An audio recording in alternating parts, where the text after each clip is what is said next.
म यो समय तपाईँहरू सबैजनालाई विनम्र अनुरोध गर्न चाहन्छु।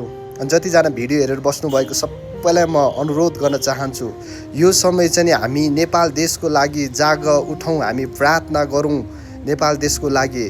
अनि अहिले भएको घटनाले एकदमै धेरै पीडा दिइरहेको छ, एकदमै धेरै मनहरू रोइरहेको छ। सुरक्षाको लागि हामी प्रार्थना गर्नु जरुरी छ। जसरी भजन सङ्ग्रह 121 को 7 र 8 ले भन्छ, परमप्रभुले तिमीहरूलाई सबै विपत्तिबाट जोगाउनु हुनेछ, उहाँले तिम्रो प्राणको रक्षा गर्नुहुनेछ।